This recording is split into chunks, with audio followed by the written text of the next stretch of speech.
জাতীয় ঐকমত্য কমিশনের ১৬৬টি সংস্কার প্রস্তাবের মধ্যে ১২০টির সঙ্গে একমত এলডিপি। রাষ্ট্র সংস্কারের বিষয়ে জাতীয় ঐকমত্য কমিশনের লিখিত প্রতিবেদনের বিষয়ে মতামত দিয়েছে জামায়াত ইসলামী। কমিশনের কো চেয়ারম্যান অধ্যাপক আলী রিয়াজ বলেছেন, সংস্কার ও নির্বাচন নিয়ে কোনো ধরনের চাপে নেই তারা। বিস্তারিত জানাচ্ছেন Nazif Faraji.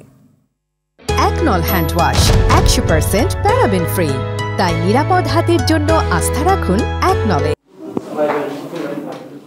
Liberal democratic party এলডিপির সঙ্গে সংলাপের মধ্য দিয়ে রাষ্ট্র সংস্কার নিয়ে রাজনৈতিক দলগুলোর সঙ্গে ফের আলোচনা শুরু করল জাতীয় ঐকমত্য কমিশন।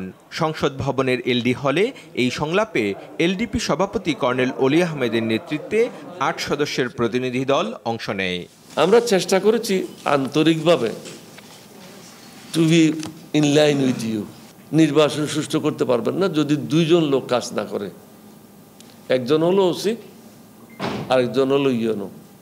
এখানে আর কেউ নির্বাচন কন্ট্রোল করে না। ওই দিন আর আপনি কাউ পাবেন না, এই দুজনেই নির্বাচন কন্ট্রোল করে। এদিকে ঐকমত্য কমিশনের কার্যালয়ে অধ্যাপক আলী রিয়াজের হাতে রাষ্ট্র সংস্কারের বিষয়ে দলীয় মতামত জমা দেন জামায়াতের সেক্রেটারি জেনারেল মিয়া গোলাম পরোয়ার। এই নির্বাচনটা হতে হবে প্রপোর্শনাল রিপ্রেজেন্টেশন, পিআর পদ্ধতি, সংখ্যানুপাতিক পদ্ধতিতে, যেটা আধুনিক গণতান্ত্রিক বিশ্বের প্রায় 60টিরও বেশি সংখ্যক দেশে এটা কার্যকর আছে। এবং ওনাদের সুপারিশের মধ্যে ন্যাশনাল কনস্টিটিউশনাল কাউন্সিল নামে একটা প্রসঙ্গ এসেছে, সেখানেও আমরা সম্পূর্ণ একমত হইনি। নির্বাচন ও সংস্কার নিয়ে জাতীয় ঐকমত্য কমিশন কোনো চাপে নেই বলে জানান অধ্যাপক আলী রিয়াজ। রাজনৈতিক দলগুলোর মধ্যে সংস্কারের ব্যাপারে কোনো রকম সংশয় দ্বিধা নেই। তাদের দিক থেকে কোনোভাবেই কখনোই অসহযোগিতার তো প্রশ্নই ওঠে না।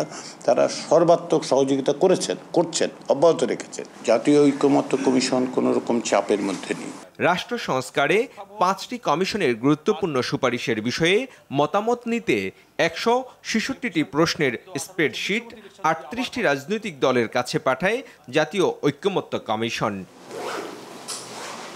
এখন পর্যন্ত জামায়াত ও এলডিপি সহ 16টি দলের মতামত জমা হয়েছে।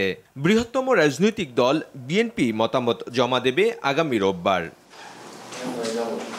নাজিফ ফরাজি, RTV, ঢাকা।